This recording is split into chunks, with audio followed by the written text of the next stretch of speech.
Hello and welcome back to the FPL Tom YouTube channel. In today's video, well, it's not even a video, it's a live stream where we're going to talk about personally my best draft that I've managed to build so far, and for Jake we're going to go through his first draft. Of course, I'm going to introduce the man on my, could be the right, could be the left, I can't really tell because it'd be like round. I'm going to say right. We're going to go right to start with. Here's my good friend Jake. Jake, how are you doing today? I'm doing good. I'm nervous, to be honest, to see what people have to say about my first draft in comparison to someone that may have cleaned up his draft and made it as pristine as possible. But I'm intrigued to know what you think of it and to see how everyone else responds. Yeah, definitely. I think as well, there's obviously a contrast in kind of playing styles between me and you. In terms of I'm like someone who chases points, you know, makes content, tries to get the best rank. You're here purely for vibes.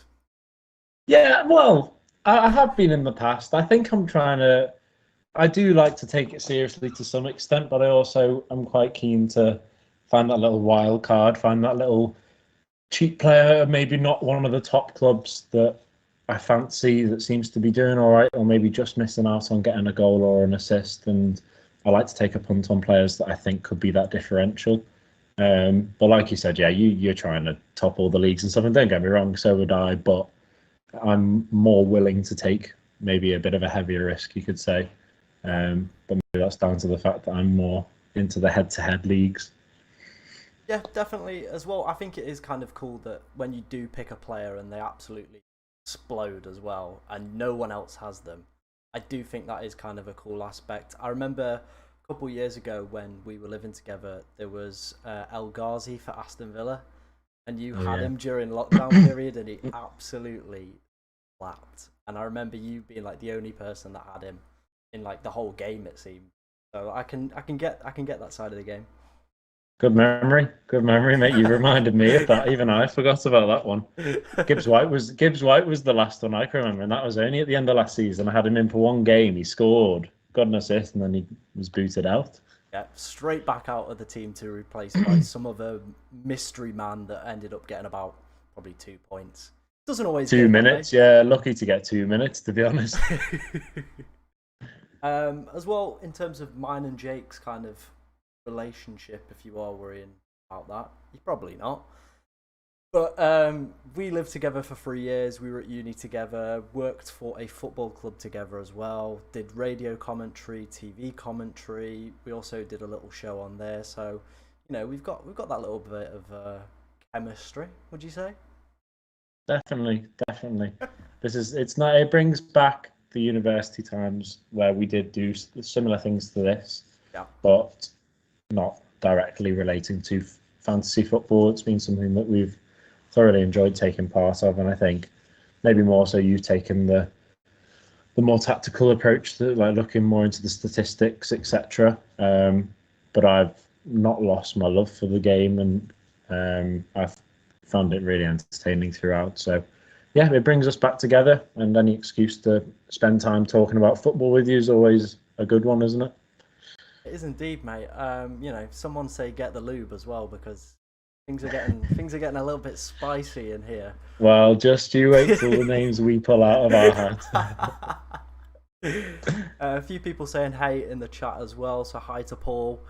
Welcome to the stream. A few other people as well. If you do have any questions throughout today's stream that you want answering about your drafts, put them in the comments and we will do our best to answer them. Mine kind of from a statistical perspective. Jake's from probably a purely vibe perspective. And If the name sounds good. yeah, exactly. If the name sounds good, you know they've scored like one goal before. Yeah, they can go in. They're good. They're good. Got a nice fixture. Yeah, the wife's pregnant. He's bound to score. Brilliant stuff. Right, I think that's kind of enough foreplay for everyone in the stream. Let's dive into. We're going to start with my draft first. Oh, we removed the wrong background image there. As you can tell, we are professional here on this stream, as always. So we're going to start with my draft first. Obviously, it has changed a little bit from the first video that I did a couple of days ago when the game was released, but the majority of the squad has kind of remained the same. There are a few names that have dated. So in goal, we have gone for Aaron Ramsdale. I think potentially he could be one of the best goalkeeper picks at the start of the season. At 5 million, a little bit more expensive than I would like to pay for a goalkeeper. Prefer the kind of 4.5 million usually, but we're going with Ramsdale just down to the fact that Arsenal's fixtures are amazing, like really, really good, aren't they, guys? No getting around a good start to Arsenal's kind of fixture run, as you like, at the start of the season. I know a lot of people have gone for Gabriel.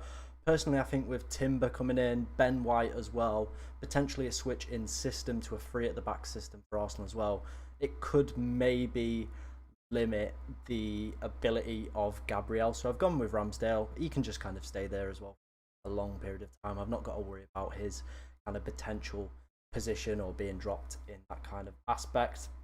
In terms of the back line, Estupinian, second most selected player in the game. Saw that on Twitter today. Absolutely nuts, considering nobody knew him last season, and now he's the second most selected player in the game. So, you know, pretty mental. Next player is Ped Porro, a player that kind of did well towards the back end of last season. 3 goals, 3 assists in 15 games after joining from, I think it was Sporting in January. But yeah, I think obviously Spurs opening 2 fixtures difficult, but after that, I think he's going to be a little bit of a differential for me. Obviously, there's a lot of good defenders around that price point as well. Chilwell, James, if I want to switch with Chelsea's fixture kind of being good. Trent, the next player, I mean, we don't really need to say too much on that one. Like, pretty nailed. Yeah, going to be in most people's teams. And then the next defender is Mark Gahey. Now, with Gahey, Palace's fixtures are actually pretty mixed at the start of the season, but with Big Woy being back after his appointment last season, he kind of solidified their defence and made pretty much all their defensive metrics go massively up. So I definitely think we want to be having at least one Crystal Palace player in there. If not, I think Eze is a good shout in midfield as well. But I've gone with Mark Gahey, pretty nailed, and yeah, pretty good. What do you make to that defence, Jake? It's solid. Like you said, Estepinian is clearly highly rated by the majority of the game.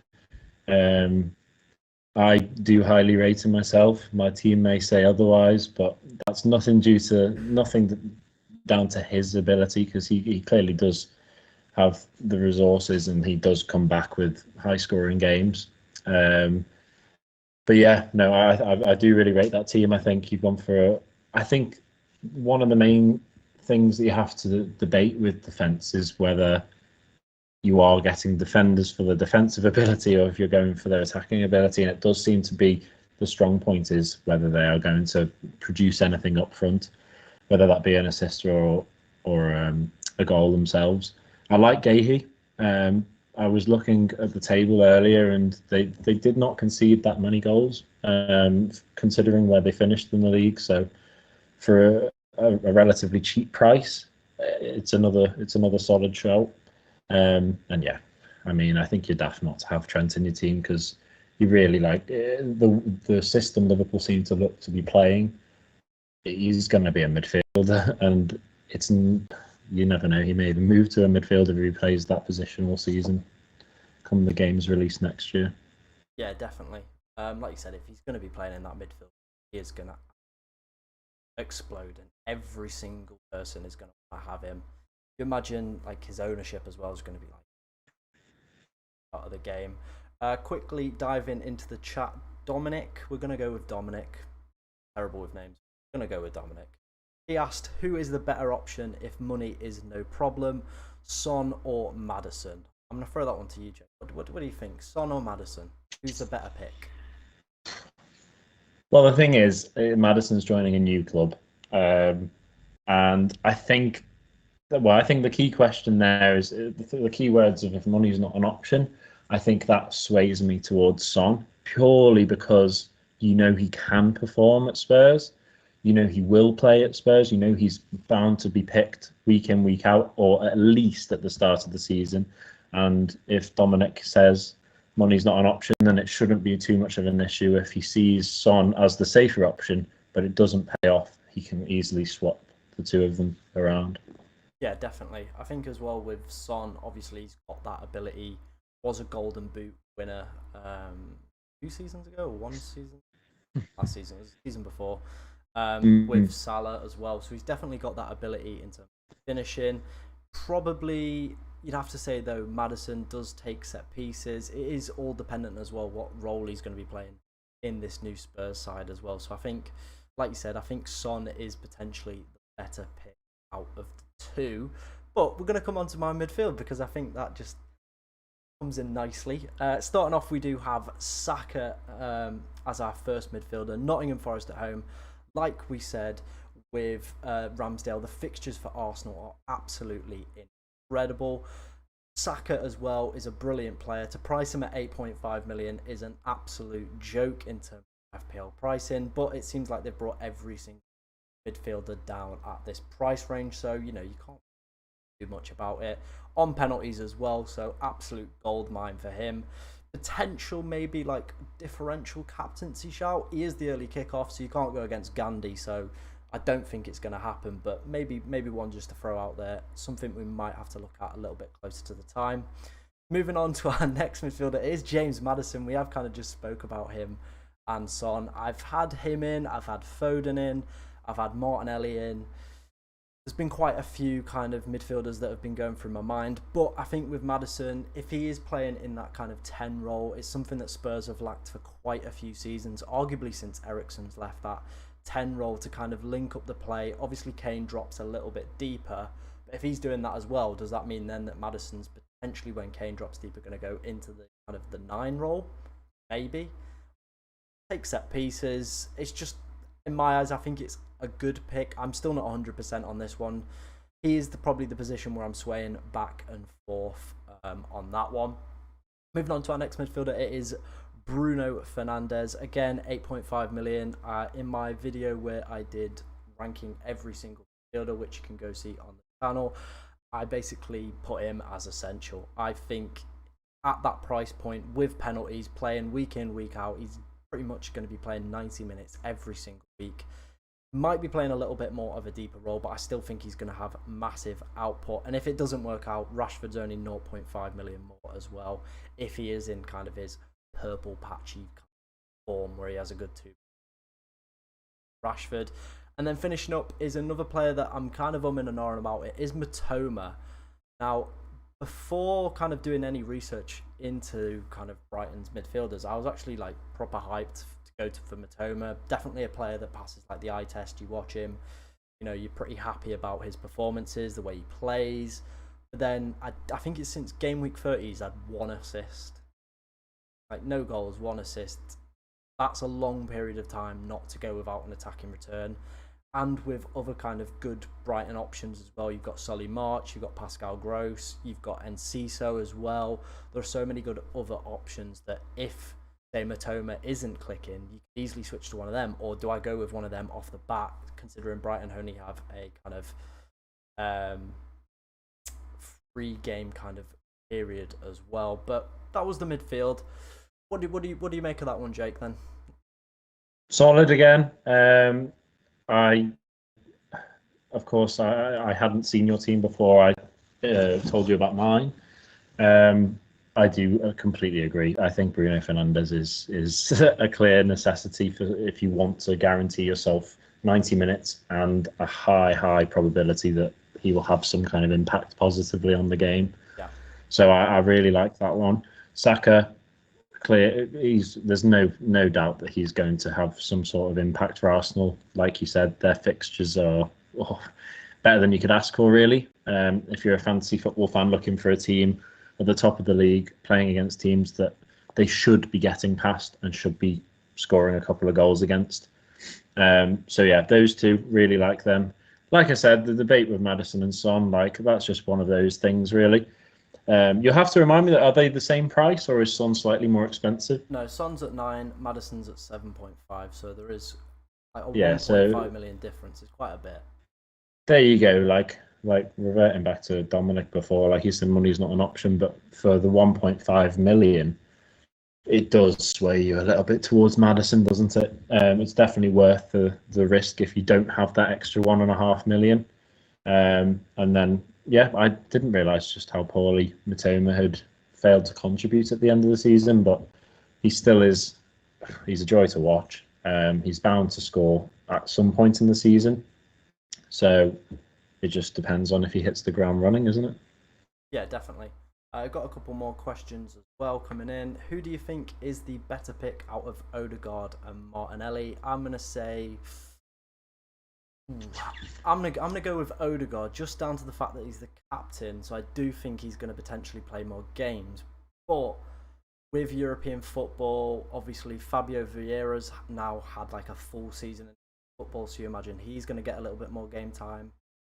Also signing Kai Havertz, what does that do for Odegaard's position? There's question marks, but then on the same side of that, Martinelli on the left-hand side, there's a lot of competition as well there. I'm going to stick with Odegaard just down to the fact that I do feel he potentially gets more minutes. What about you, Jake? What are you saying, Odegaard or Martinelli? Completely agree, mate. I don't think it's really worth me wasting my time just echoing your words. But yeah, I'm Team Odegaard out of those two, I would say. Awesome. Thanks for that. Paul as well in the chat saying Odegaard started 37 games last season, so there you go. Goes with the point there. Right, let's finish up my side and then we will move on to yours. Obviously, we're going to have Erling Haaland in there. He's got the armband for me as well. There's no real debate. No real point talking about that. He's probably going to be close to, like, I imagine 95% ownership come like the first game week, you imagine? Like if you not does Gandhi say anything about Friday night games? Gandhi's a big fan of the Friday night game. Don't like the right. don't like the 12:30s, but absolutely loves the Friday night. The Friday night games. He's a big under fan the of lights. Under the lights. Yeah. So yeah, I think that's a silly pick. Like I know I'm gonna spoil a little bit here. You've got Haaland in your draft as well, but like, who isn't gonna have Haaland in the Who draft? doesn't? Yeah, literally. And then the other forward option I've gone for is Gabriel Jesus, back at 18 million. Had 19 goal contributions last season, despite the fact that he missed a large proportion as well. So I really, I think that's like really good. Obviously missed quite a few big chances. That's something that we see quite a bit. But I think with Arsenal's good fixtures, I think he's going to be the man for me that's going to lead this attacking lineup. And there's so many good other players a little bit below him at 7.5 million. If Nkunku starts to pop when Chelsea's fixtures turn good, I can easily drop him down. It's just a real no-brainer as well with Gabby Jesus. Solid player. A lot of people are going to have him as well because that's brilliant. Finishing up on the bench, we've gone for Areola. Now, I included him in the video that was released today for potential enablers, cheap players that you can bring into your side who are going to fill the bench. If you want to go check that out, is obviously down below. But stay on the stream first, then go watch it afterwards. Get a little bit of viewing time for us here. But yeah, on our bench we've gone for Areola. I think potentially he could topple Fabianski. He's probably the only 4 million goalkeeper that has the potential to topple someone in terms of pecking order for goalkeepers. Played the whole of the Europa Conference League campaign for West Ham and played 5 Premier League games last season when Fabianski was injured. And with Fabianski now turning 39, I think it is, well, they are going to have to start looking at maybe a longer term replacement to him. Areola, French international, been around the block, very experienced goalkeeper. I think it could be his time potentially to take that place as West Ham goalkeeper.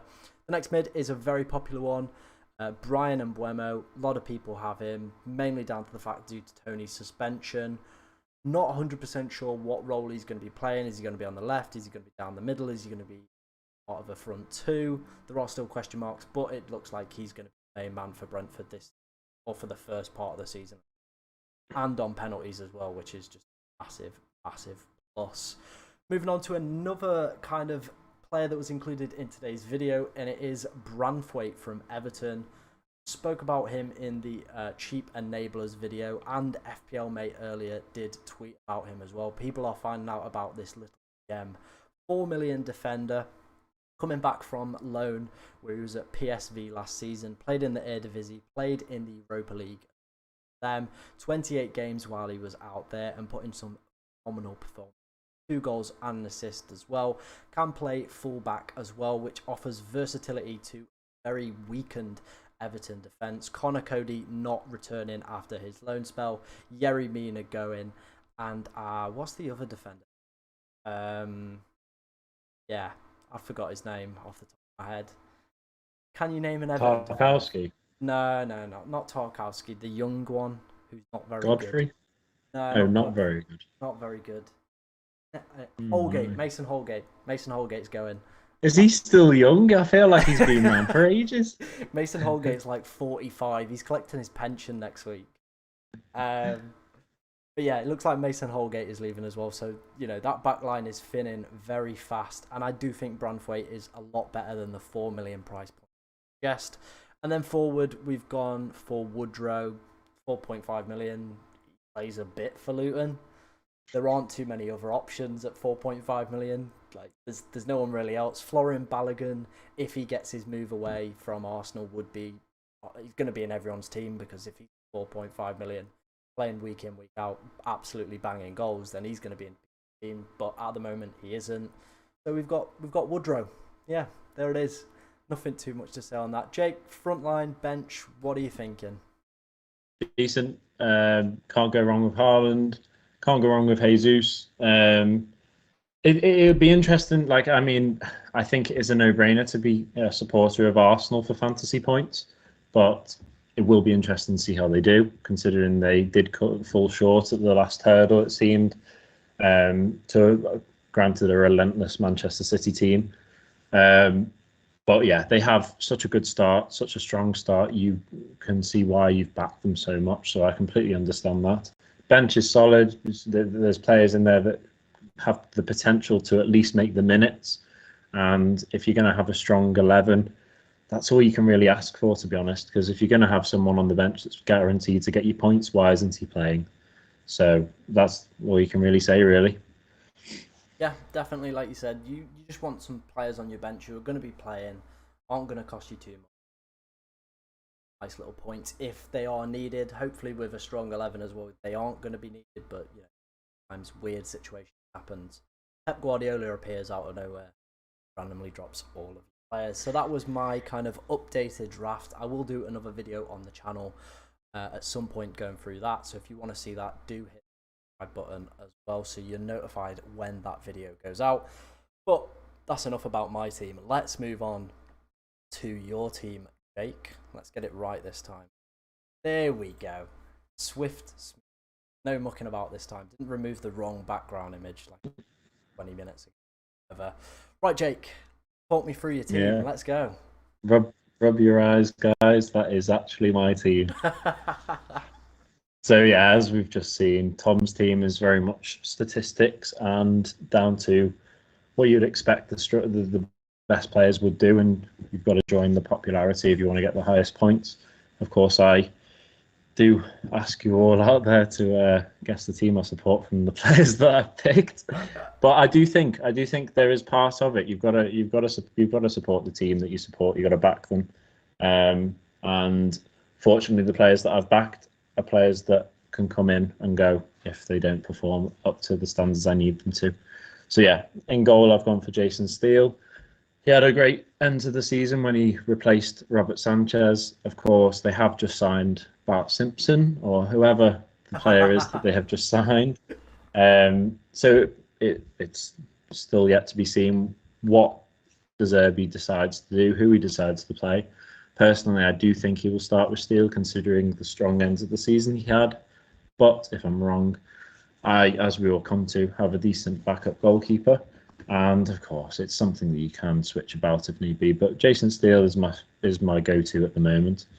I see Tom went for Ramsdale. Completely understand why he's gone for that, and I do understand his point as to why he hasn't gone for a defender for Arsenal, because of course there could be a bit of reshuffle.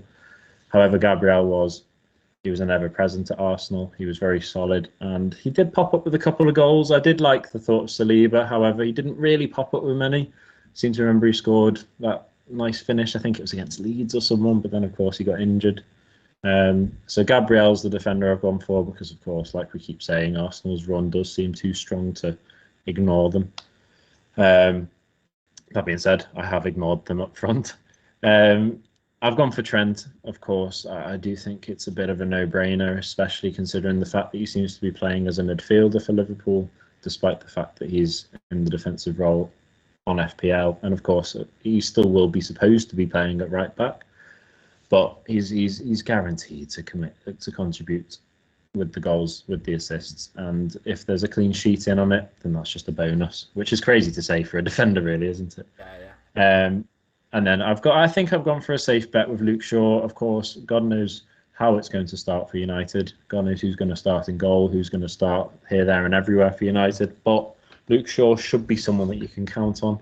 He's also probably their most attacking defender that they have, most likely to contribute more with the assists because he doesn't really score that many.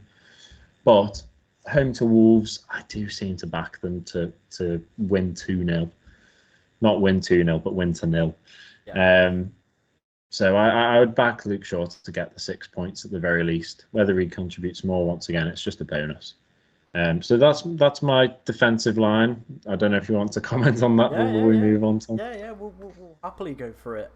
In goal, there has been a few questions in the chat about, aren't you worried about Verbruggen? That's how the goalkeeper's Bart's second name. Obviously, right. Playing in the Belgian league. I think it is one of them where you've kind of got to wait and see for pre-season to get in the more minutes. Obviously, they've still got Robert Sanchez as well kicking about. It's 3 very good goalkeepers fighting for one. So it's probably going to be one of them where pre-season wait and see is. It is, and at the worst case, if I were to submit this team here right now, at least as I was going to say, on my bench I've got Leno, so he's guaranteed to play at least. And they've got Everton, have they? So it's one of those where at least it's not a write-off. True. Leno, very good pick as well last year. Picked up quite a lot of save points and bonus points. I think he saved like 2 penalties as well. Second half of this, so not a bad option. Like Steele eventually doesn't play one. In terms of the back line, I think that is very strong. Like, I've got absolutely no criticism of that. Trent, like we spoke about, has to be an essential pick. Gabriel picked up a few bullet headers. I think he scored 5 last season. That sounds wrong, but could be right. Maybe I'm just chatting it. And then Luke Shaw, I really like him as a pick as well. Like you said, Wolves at home, 2-0. I can easily see it. Monday night, 2-0, 1-0. Shaw picking up 9 points, free bonus, clean sheet, very easy, done. We do have a question as well about Evan Ferguson, but we'll come on to talk about that when we go through your front line in a little bit. But if you want to continue and talk about the midfield that you've gone. Sound, yeah. So I know you also have Mbuemo in your team. I think potentially you've got him on the bench for the fact that you've got 2 Spurs players starting, so you don't want to really battle them against each other and maybe contradict your team. But for me, Mbuemo, yeah, with Tony out, he's almost guaranteed to be the focal point up front. I think there's Kevin Schade. I think that's how you say his name. He should be signing for them, I believe, if he hasn't already made his deal permanent. So there's another option. Depends how he starts the season. And of course, they've got Wisser as well, but he seems to be one of those players that doesn't seem to get consistent game time, whereas Mbuemo seems to be just an ever-present in the Brentford front line. And he really does perform. And I believe, off the top of my head, he had a cracking game against Spurs last season. I think they won 2 or 3-1, was it? I don't know if you can remember off the top of your head, but I do seem to recall them being absolutely brilliant with Mbuemo up top. But anyway, Gibbs White, I really like him. I was watching the under-21s Euro Championships, and I just thought he was unbelievable. I think he's really good on the ball, and like I said, as a bit of a joke before, earlier at the end of last season, I did bring him in for one game. I think it was against Southampton, where they won 3-2, and he was involved in almost everything. He's on their penalties. He just seems he's such a good buy for Nottingham Forest. In amongst all of their 25 signings they made last season, he does seem to be the starlet of all of them, and you'd like to think so, considering how much he cost. Of course, I have got him away to Arsenal, so that may be something that I have to tinker with. But for the time being, that's, I believe, what I've gone for. I've gone for Salah.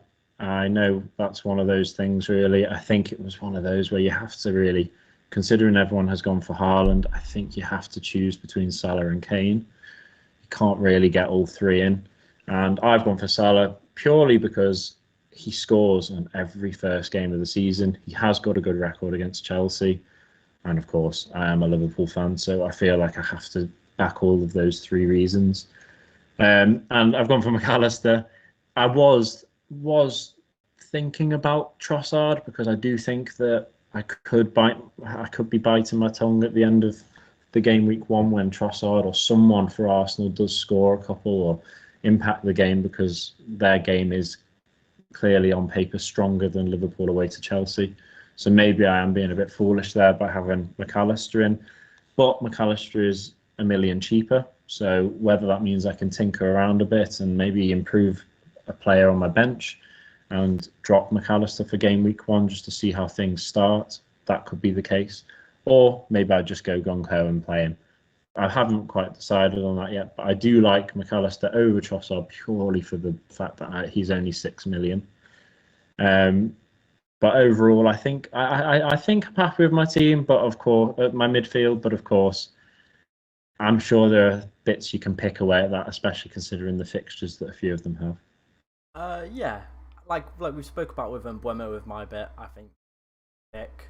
And you were right. I've just had a look. 2 goals and an assist last time they did play against Spurs in the 3-1 win at the Tottenham Hotspur Stadium as well. So who knows? He might do it again. A lot of people, I think, are going to have him benched as well in game week 1. So you be, laughing the bank if he absolutely slaps it. And Tottenham new manager. We don't know what systems, how they're going to be playing, whether or not it's the same old Spurs as well. Brentford been a very good team for the past 2 seasons, well in the Premier League. So who knows? Could be a shock on the opening day. There's always 1 or 2 kicking about as well over the first few weeks. Last season, Manchester United losing to Brentford and Brighton at the start. New manager trying to implement his style as well. So very similar could happen in the opening game and work out quite well for you. Salah, I think, is quite a differential pick at the moment because a lot of people can't get him in the teams just down to the fact that there are so many other midfielders so cheaply priced this year that they're kind of having to make the choice. Do I go for a Saka, a Bruno, or like a Rashford and a Maddison? Or do I go with Salah and like a lesser player like a McAllister? It is whether or not you think Salah can outperform 2 good players, which he's very, very capable of on his day. And like you said, you are a Liverpool fan as well, and does have a very good track record in game 1. So again, going against the curve, but it's one of them where it's not even a bad choice. Like, it's very, very good. Morgan Gibbs-White, we've had a question about Morgan Gibbs-White as well, asking which one do you prefer, Morgan Gibbs-White or Enciso from Brighton? Well, Morgan Gibbs-White will play pretty much every game, and Enciso had a really good end to the season. With the departure of the likes of McAllister, you would think Enciso they will have more of an impact in his appearances. He's more likely to play longer. That's a tough one. That is a tough one. Do you have the prices in front of you, Tom, of how much Enciso is, or would that be something you'd have to? 0.5 less than Morgan Gibbs-White. Well, then I think it is one of them. It depends on if money is an issue. If it is something you'd be more willing to take the cheaper hit, then Enciso's not a bad shout. Like, I'm happy with Gibbs-White. I really liked what I saw, and of course, it's one of those things when you have a gut feeling, I just go for it. But Enciso, I think he could perform just as well because they are both the kind of team, both the kind of player in both of their teams where they seem to have a bit of free rein to just express themselves, and both players have tended to do that when they've had the opportunity. So I think to answer a question, to put an absolute answer on the question, I probably would go for Enciso purely because of the price. But for me, I'm happy with Gibbs White because I can afford him. And like I said, I've got to trust my gut. Yeah, you have to go with your gut. And like you said, you are like, purely vibes player. But sometimes that gut, it just, it works absolute wonders. And I really like Gibbs White. I'm not 100% convinced Forest's opening fixtures. But at 6 million for a player, like you said, it's going to be playing every single week. Going to be kind of the key figure in that Forest side as well. And as well as that, he takes set pieces, he's on corners, he's on free kicks as well. So picking up with the odd little assist here and there is absolutely massive. And my personal preference on Enciso, now this is probably going to get absolutely slated for sale. I think he's a good player, but I think a lot of people seen that really good goal he scored. I can't remember against. Who was it against? Against City. Was it against City? Did he win goal of the season as well? Oh, it was definitely one goal of the month, if not goal of the season. Yeah, it was definitely one of the candidates, and I feel a lot of people saw that goal repeated on Twitter, and you see it quite a lot where someone will score a good goal and they'll immediately form an opinion about someone's footballing ability, and it might not be 100% accurate on their play style, and especially in FPL, whether or not they're going to be a good asset. I remember like Ruben Neves in the Championship always used to score screamers, and then would score like the odd one in the Premier League, but would never be like a consistent 10 out of 10 player who's absolutely smashing it. You know what I mean? Like it's a lot easier to kind of have that one goal against Stoke than be a consistent player. I know obviously it was Manchester City, but at that point as well they were rotating because they pretty much won as well. So I'm just putting it out there. You can shoot me down in the comments. You can give me absolute all you like, but that's my personal opinion. It's probably going to come back and make me look. It's going to get clipped. I think the only way to be devil's advocate is like you mentioned, the fixtures do favour Enciso over Gibbs White, don't they? Yeah. Right, let's move on to your front line and your bench, young man. Come on. Sound. So I've gone for Haaland. He's also my captain at this rate, but usually that changes 5 minutes before the deadline when I go, and Bueno did do well last game, because I do have a tendency to go and look at how they performed. I do think it does have an effect on the player.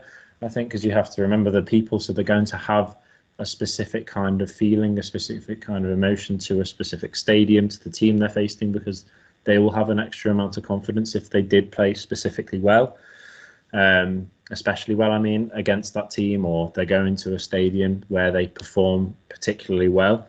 They're going to have that just a bit more spice about how they play.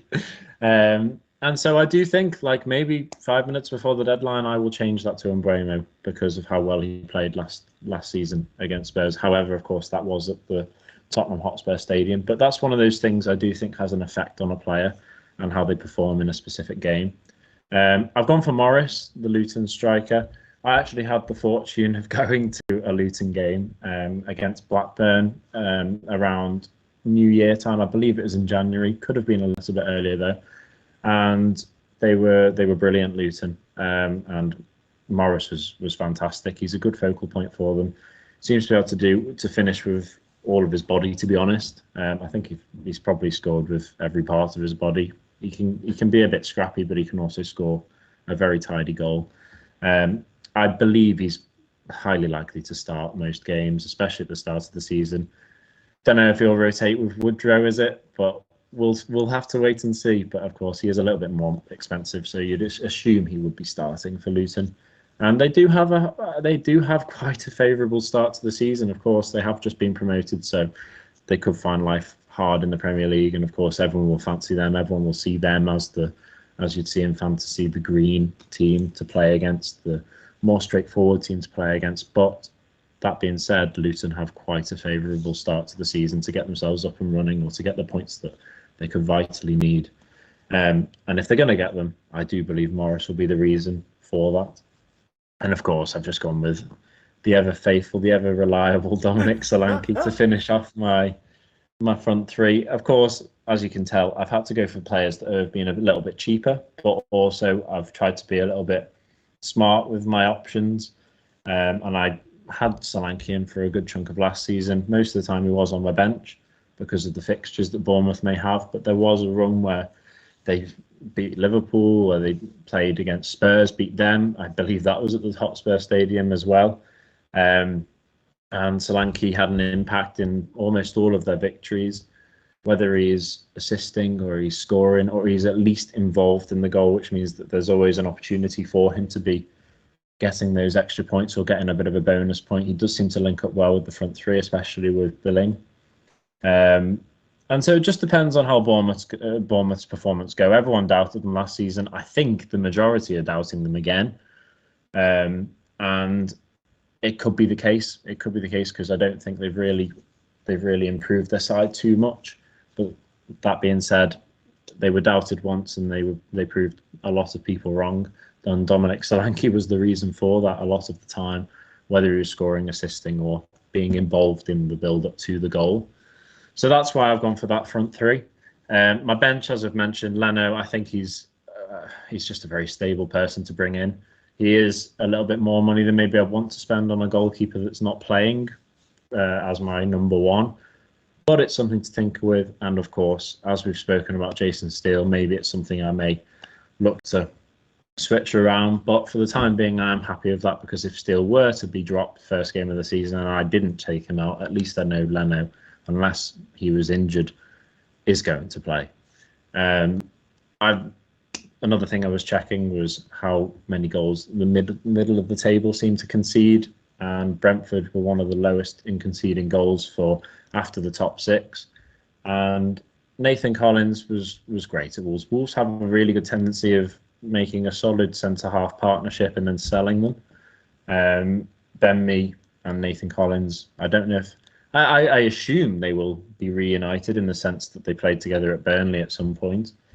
And the defensive prowess of the Brentford defensive unit already is solid enough. But with Nathan Collins going there with a familiar face, joining the defence that has already been strong, I believe that will add to it. And I believe that there will be a few games where you could nick a clean sheet for Brentford.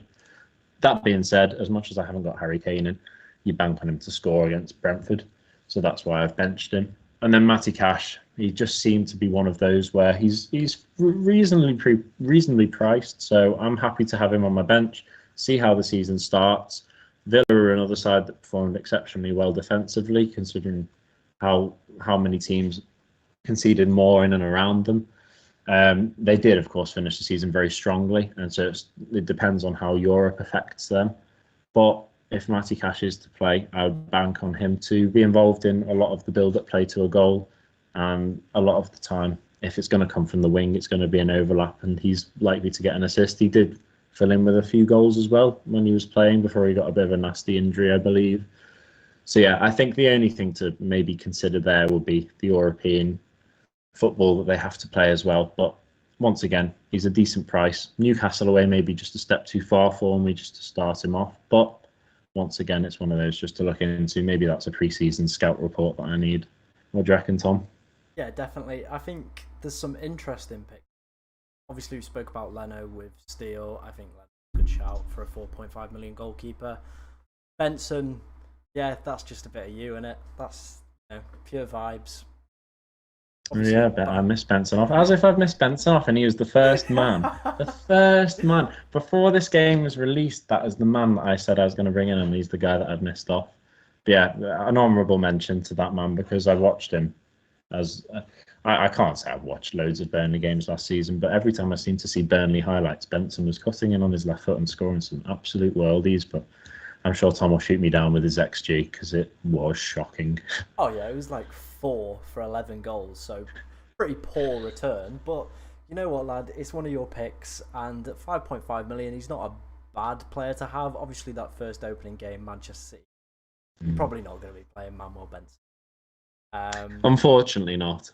Yeah, I like Matty Cash as a pick. I think Villa are going to have probably a good season. Emery's seeming to get all the transfers that he wants, being able to implement his kind of system of organisation and kind of the rigidness to his team. Obviously, always had very good defences with them as well. You think last season, before he came in, they were a bit of a shambles at the back. But then as soon as he came in, absolutely tightened it up. Tyrone Mings and Ezri Konza, who previously looked like absolute jokes, centre-backs, all of a sudden became absolutely quality because of the system they were playing in. Matty Cash as well does have that attacking, a little bit of flair as well to him. So I do like Matty Cash as a pick. We've had a few questions coming in as well while you've been going through your team. Keenan wants to ask, is there any money in the bank? I think you said there was 1 million. Was that right? Yeah, I've got 1 million, and it's something I can definitely tinker around with.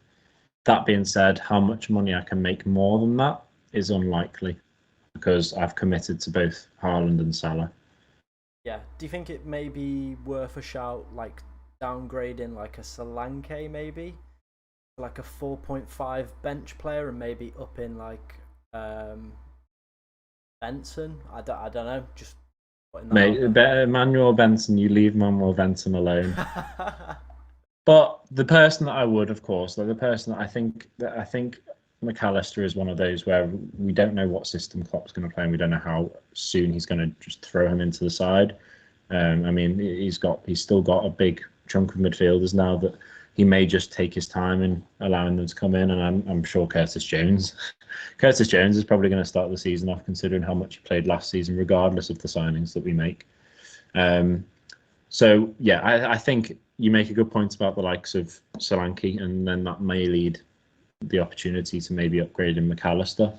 But then again, McAllister's price is nice. But yeah, I do understand what you're saying about the prices of the likes of Solanke. And maybe you get me thinking now. To be fair, Tom, you get me thinking. Getting you thinking. We've had some more questions. We have to warn these YouTube viewers that this is my first draft. Yeah. First draft. Definitely not been like tinkering all day and. Oh, I've submitted it. It's ready for the season. We've had some other questions coming in. Someone wants to know about Wissa versus Morris. What are your kind of thoughts with that one? I think Morris is just going to play up to 90 minutes, isn't he? Wissa's, I don't know. I think it's likely that Thomas Frank is more leaning towards playing an extra defender, isn't he, than playing more than one attacker. And so I would say maybe that Wissa position that will partnership up with Mbeumo whilst Tony's out could be lost to a third centre-back, if that makes sense. Whereas Morris, I do believe Morris will play. And like I said, I think Luton's start to the season is more favourable. That being said, all of those teams could beat Luton. So it really is a 50-50 on that one. I just think Morris is more of a certainty to play more minutes. And so that will, of course, give him more opportunity to score a goal or to be involved. He's definitely the danger man as well. He's probably going to be the one, very similar to Dominic Solanke last year. Going to be there. 4 goals. I think he's on penalties as well. I'm pretty sure he's on penalties, which is always a great asset to have in the game. Down to the fact it just nicely ticks players along as well. Obviously, with this draft as well, you've seen quite a few other players. Are there any other players that have potentially caught your eye that you haven't included? That maybe I'm going to go away and include? I think we said just before we joined this stream. I think Udogie for Tottenham. I think he really does catch your eye because Spurs, of course, and I don't know what Postecoglou's plan is, but if they are to continue with their 3 at the back with their wing backs, considering they have Pedro Porro on the right hand side, that seems to be something where they would be quite nicely complemented with Udogie on the left hand side. So that'll be interesting to see how the season starts there. I think that's the main man that caught my eye for defence and someone that could contribute higher up the field. Like I said, Trossard would be nice, but once again, I can't see past Martinelli, Jesus and Saka starting the season, especially with the likes of Havertz, like you said, and if Declan Rice is joining them, it's going to be hard to see Trossard play a substantial amount of minutes in the league. maybe he'll be rotated more often in the Cups and in the Champions League, but who knows? That's down to Arteta to decide. But the whole of the Arsenal attack has caught my eye, and going back to maybe downgrading on someone from Solanke, that could open the door to someone that plays for Arsenal in considering their starts of the season. How about you? Have you had any eye catchers that you haven't picked? Yeah, there's obviously like the City midfielders, so the Grealishes, the Fodens, they're kind of players that I'm maybe looking at. Like, it's really difficult, to be honest, to know what kind of minutes they're gonna get. Obviously, that's the big gamble with Pep, and I said this in one of my videos about Phil Foden. Like, it feels like he's like an ex-girlfriend. That's why I describe. Had really, really good times with Phil Ford, done really well, but at the same time, he's broke my heart a few times. Been on the bench, you know, not played or missed. I think what was the one? There was one game where he missed like an absolute sitter and then didn't play for like 3 game weeks in a row. Absolutely broke my heart. Whereas if I go for someone like a Saka or a Maddison, I feel they're a lot more guaranteed minutes. But it's all that big debate, isn't it? Whether or not I go for such an explosive player, see out that period where he's absolutely amazing, or do I go for someone who's consistently getting minutes but not as many? It's always like Gundogan over the past few seasons. He's been one of those players where he has like a 4 or 5 game patch where he's incredible, and if you've got him, you are like absolutely buzzing. But when you try and get him in, won't play or he'll see reduced minutes. It's one of them, isn't it, with City midfielders and City assets in general outside of Erling Haaland. Yeah, I would agree with that. I do think Grealish is likely to play the vast majority of games. They've considering how they finished the season, they had quite a number of games in their running, considering what they won. And Grealish was an ever-present, I believe. I feel like he played more than De Bruyne. That's what it felt like. I don't know if you felt the same, and if that is actually the case. Yeah, it definitely felt like that. You caught me off guard there. Oh, sorry, mate. Obviously you can't see my face. I was just taking a nice little sip of water. Nearly spat it everywhere for everyone to see as well on the camera. Paul saying it was Foden didn't pass to Haaland. I now remember the game. Thank you for that one, Paul. Breaking my heart yet again. We've also had another question about how do you feel about the triple up of Arsenal attacks? So Jesus, Martinelli, Odegaard, Jesus, Trossard, who we've spoke about. Do you think that is a viable option going into game week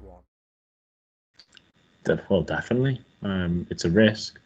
You definitely, most certainly, have a differential in amongst that because the vast majority of the players will not take that risk because there are, like you say, there are so many options in midfield for you to not go for 2 Arsenal midfielders along with Gabriel Jesus is what I assume, unless even more so you're going to go for 3 Arsenal midfielders.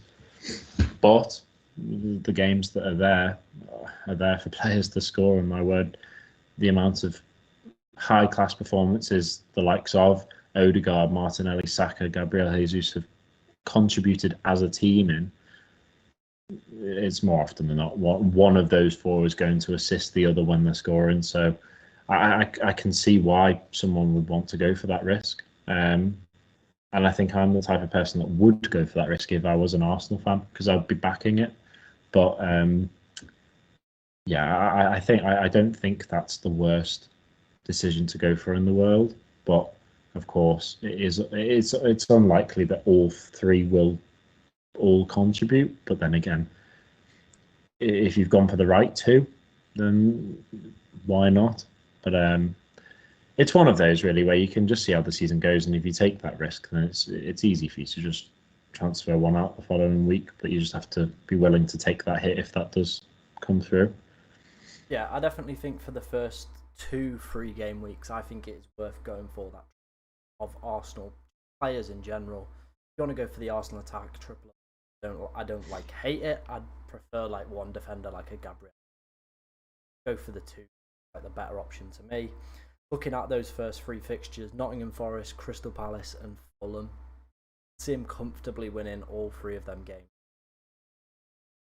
Yeah, I would have to agree with that. Which games are away from home? The only one is away in game week 2 is Crystal Palace away. That could be a bit of a tough one because Palace are quite resolute at the back, as we have spoken about before. But even so, like you would that the fact that they're playing away to Palace game week 2 would maybe bring it back to, if you're going to have 3 Arsenal players, have a defender, because they're more likely to keep a clean sheet than they are to absolutely pummel Palace at Selhurst Park. Watch me eat my words, and it'd be a 6-0 win to Arsenal. But I would say with the way that Roy's come back in and has seemed to steady the ship a little bit at Palace, yeah, they have a chance to score. But I do think, like I said, Arsenal are more likely to keep a clean sheet than they are to go crazy and score 4 or 5 at Palace. So maybe I'd be a bit more inclined to go for 3 Arsenal players, including a defensive player, like you said. Yeah, definitely. What are your thought processes on Kai Havertz and obviously his move to Arsenal? How do you think he fits in? Whether or not he is a good option to have in FPL? I genuinely don't know. He wasn't a very good option to have in FPL at Chelsea, and that's regardless of how much he cost, because he just wasn't consistent enough. And granted, Chelsea did have a really, really poor season last year.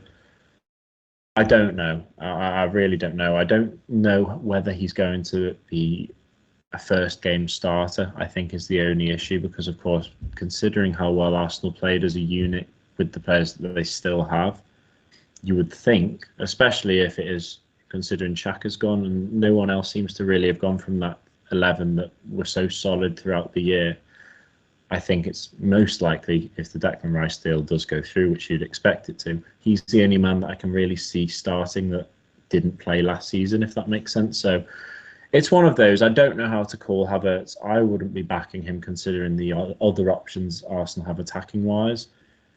He's the type of player that I would have to see how he settles first before I banked on him.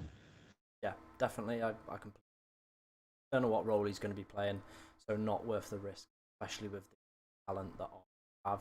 Keenan's asked another question. How do you guys feel about Eze and his prospects? Well, you're the Palace man, lad, with Mark Gay in your team. So what do you think? I'm fully backing Eze. He's another player that I've been keeping my eye on. Bought his so rare card as well, so hoping for big things from him this season. I think at the end of the year he really picked up on Roy Hodgson. I think he was in the top 5 players for points scored and goals scored from Roy's appointment to the end of the season. If that makes sense. Yeah. From when he was appointed, yeah, whatever. So he was in the top 5 points, top 5 scorers as well during that period. Just seemed to come alive a little bit. And I think it showed Crystal Palace as well they don't need Wilfried Zaha. I think that was the big thing for them as well. Because previous years it's been like, oh, when they haven't got Wilf, they're rubbish. Like there was literally a statistic, I remember seeing it, where they didn't win games anytime Zaha wasn't in the team. That's how much of a big impact he had on that side. But I feel like Eze now has come to the forefront a little bit and is starting to show what we've kind of been told about him. You know, we've always been told he's a very good player, very good dribbler of the ball, but kind of lacked that end product over the past few seasons. But it seemed that the second half of last season, especially after Roy coming in, massively picked up. Obviously got an England cap as well, which is going to be one of them things where he wants to continue to be in that setup as well. So needs to be putting in good performances week out. Obviously, Michael Elise as well is there. He kicked on as well under Roy. Has picked up an injury, so he's not going to be available for the start. But I think when them two are fully firing, Palace don't need Zaha anymore. I think they've got that next generation of players coming through.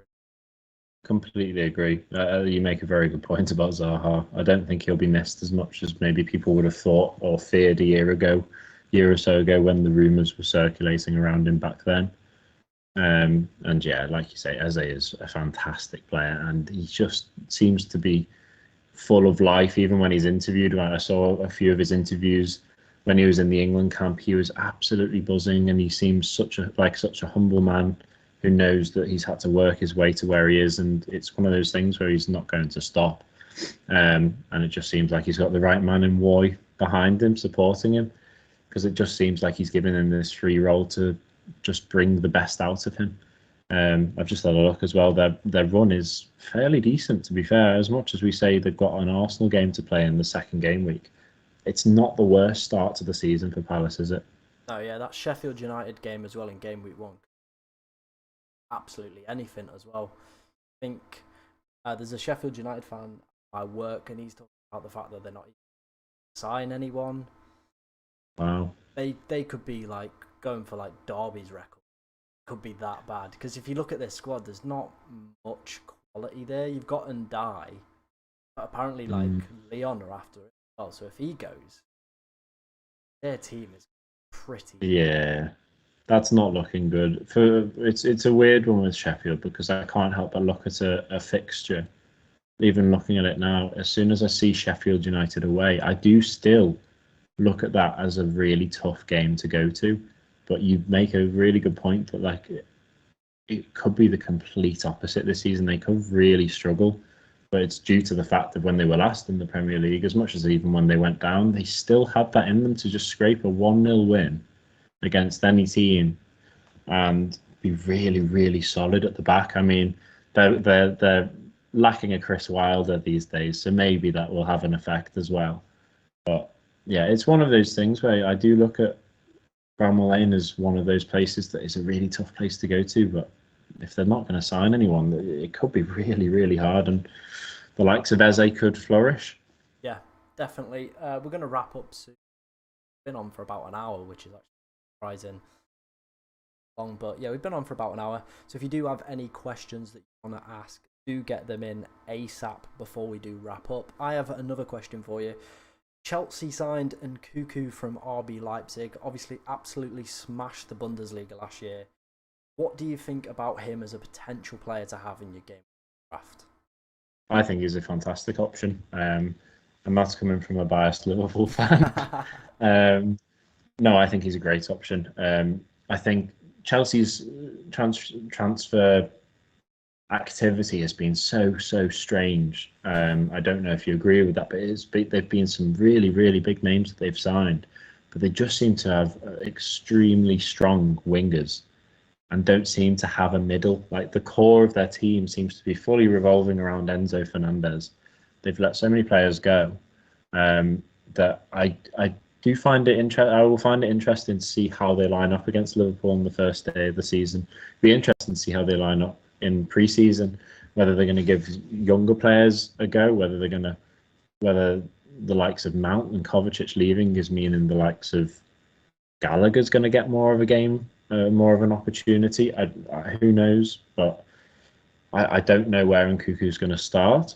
But the fact that they've signed him and he was so prolific in the Bundesliga would suggest that they'd start him up front. But then on top of that, they've signed that Nico Jackson, who I believe is an out-and-out striker. It's a great signing, and you said 7.5 million, didn't you? So I feel like it's one of those gambles that could pay off, and if it doesn't, at least you can reinvest the money. Yeah, definitely. Sticking with the Chelsea theme as well, Reece James and Ben Chilwell came in at 5.5 million. What do you kind of think about potentially having them in your team? Obviously been popular throughout the years on FPL. My personal opinion is they're a little bit trappy at the moment. They don't seem like good picks, just down to their injury records, but I want to know what your thoughts I think if they're starting for Chelsea, then and they're playing in the way that they should be, and if Reece James and Ben Chilwell both start a game and Chelsea win the game, I would say there's a good 70%, 75% chance that one of those two has contributed attacking wise. So if they're both fit and if they're both active and they're both starting games consistently, then I do think they are a no-brainer. But to start the season after finishing the season without either of them, it could be. I think it's just a little bit too far even for me to take that kind of gamble. But my word, they are phenomenal players attacking wise for Chelsea. They've been brilliant whenever they play. They both seem to have their own purple patches. So when one of them's not having the best days or is injured, the other one seems to come in. So it's a shame for Chelsea. It's a shame for England as well. that both of them seem to have really struggled with injuries of late because they're both fantastic players, and they would be great assets to have if they were consistent and fit. But by consistent, I mean consistently fit, because I do believe when they're playing consistently, they are consistent in the outcome of how they perform. My word, I said that so much, but you know what I mean. I was going to say, could you get another consistent in there? I was consistent with the word consistent, wasn't I? Mate, you were very consistent with the word consistent. Love it. We've got another question from Keenan again. He's asking, he's got a dilemma. Which players to go for? So he's got Odegaard and Visser, or Eze and Jesus. Which one would you go for? I don't know about you, Tom, but I think that's a no-brainer. I think there's a no-brainer there. For me, I would say it's Eze and Jesus. Yeah, I'd agree with that. I think that's the better out of the two, to be honest. Visser, like we've spoke about, we're not 100% sure what his role is going to be with Tony out of the team, what his minutes are going to be like as well. Whereas with Jesus and Eze, you do feel that they're going to play a lot of games, especially in this opening period. Eze is probably going to be the key man as well for Crystal Palace, like we've said. So yeah, I think brainer. We'll go for that one. Like I said, if we do have any other questions, please do get them in, as we will be wrapping up in a minute. But let's run through some more teams and some more potential players that we could target. Let's talk about Marcus Rashford. Now, he's an interesting one, coming in at £9 million this season. Had a very good previous season. Well, it was kind of like a really good 2 months where he just banged a load of goals in. But, you know, if you ask a United fan, it was the best season of his life. What do you make to Marcus Rashford, and would he? I think it just depends on how United play as a whole, because he is a lot of money for a United team that are struggling. But they, like you said, he was very good last season. Everything seemed to just work his way, seemed to go in. But you have to earn your own luck, and so I think if United are playing well, he's most likely at the forefront of it. Him and Bruno. It'd be interesting to see how Mason Mount fills in as well. But I think if they can get Onana over the line, they should have quite a solid team, to be honest. And so if they can gel together as much as they should, I think Rashford is a good shout to have. But that would probably, for someone like me, I don't know about you, how much money you have left over, you'd have to be looking at sacrificing the likes of Salah.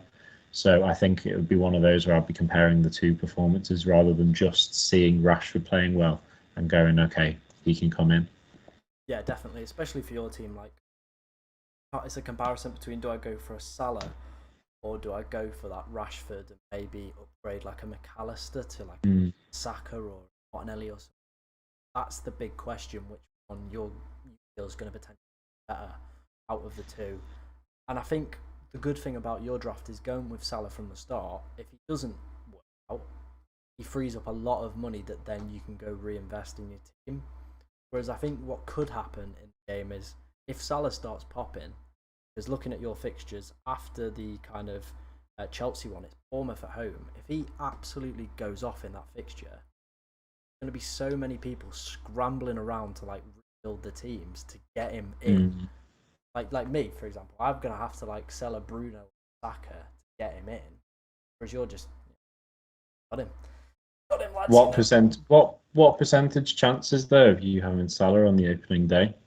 Quite low. Quite low, to be But honest. it's not zero. It's not zero. Because I feel like you're talking yourself into it here. I'm going to have a tinker about. I'm going to have a look at, like, you know, whether or not I think he's worth it and build a couple drafts that I'll put on the channel. Like, going to have a couple draft builds, see what I kind of think works best, which team I feel is going to potentially get me more points over that opening period of fixtures. But I definitely think he's a great asset. It's just that price point is so expensive when so much other talent is so cheap.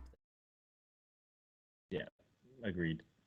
While I have you as a Liverpool fan as well, what do you think of your new signing and ability in FPL? It's Sabitzer, isn't it? Am I pronouncing that right? I'm definitely not. I believe it's Szoboszlai. Szoboszlai, that's the one. Or I was getting confused with the guy who used to play for United, aren't I? Yeah, that would be it. That'll be it. Whoops. Yes. So how am I saying it? Sabozlai, Sabozlai. Sabozlai. Dom. We're just Yeah, Dom. we'll call him Dom. We'll call him Dom. Um, it's another one. I think it's not too dissimilar to Havertz in how it's the question of how Klopp aims to use the man. I was a little bit surprised. I think a lot of people were. I think I have to take my hat off to the way Liverpool do go about their business sometimes, because we've spoken about this off air about how the likes of Fabrizio Romano and Dave Ornstein may bring down the thrill of a new signing with all the rumours and the giveaways. And Szoboszlai came out of absolutely nowhere. I know it was spoiled before the signing, but I didn't know about it till 2 days before. So I have to applaud Liverpool for that.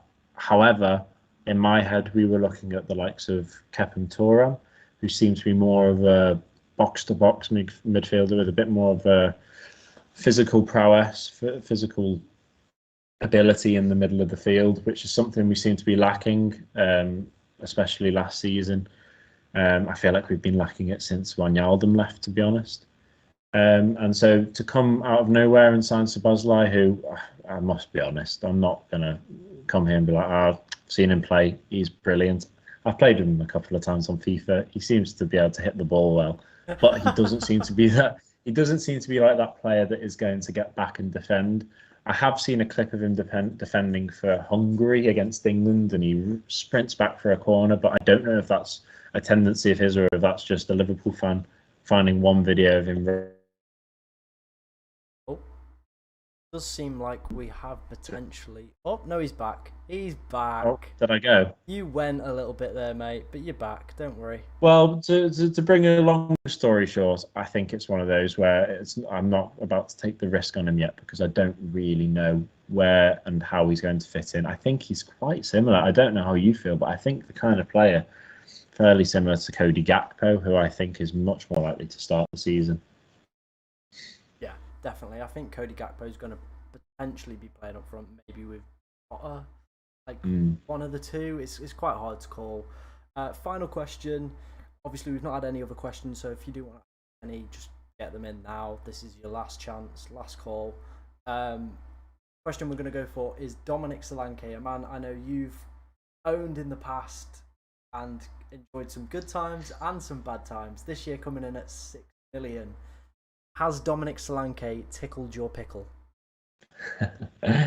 He has, but as much as I was saying before, it's one of those things with Bournemouth. Like they were they were doubters to believers, if you say, because a lot of people had them as the bankers to go down. They didn't, and I'm here saying, well, maybe Solanke's going to be the reason once again, like part of the focal reason why they stay up again. I can't say for sure whether they'll survive. So it's one of those where I just have to see how the opening goes. I wouldn't be against taking him out if he does nothing in the first game week. It's one of those really where if I'm going to save a bit of money by improving my squad elsewhere, by sacrificing someone like Solanke, then I will. Purely because I know the side that Bournemouth are, they have the tendency that they survived quite comfortably in the end, but they still have the tendency to get absolutely pummeled by any team in the league. They also have the tendency to beat a Spurs away, maybe, and come out when you don't expect it, or beat Liverpool at home. It's one of those. I really don't know what to expect about Bournemouth, to be honest. But like I said, 6.5 mil, did you say? It's a lot of money for someone that's not performing, but if Bournemouth are performing, he's most likely involved. So I'm willing to take the risk at the start of the season. True. All good. Right. No other questions have come in, so I think that is pretty much a wrap. That was our Game Week 1 drafts, my best draft at the moment and Jake's first draft. If you did enjoy the stream, be sure to like, get some comments in, and subscribe to the channel as well, as we are trying to hit 1,500 on the channel by the end of the month. I think we're about like 2 away, something like that. So quite a lot to get in, but we'll do it. There's going to be plenty of content coming up on the channel, and I'm sure me and Jake are probably going to have some more, if he can bear to sit with me for an hour and talk about fantasy. And you know, he might update his draft and have some utter like mental picks. Nonsense. Yeah. We might do a stream as well where we review a few people's drafts as well. We'll get other people to send theirs in, kind of give our feedback on them. I think that would be a really kind of stream to do. Yeah, we'll see what happens. Thank you very much for watching this first live stream, and as always, enjoy the rest of your day.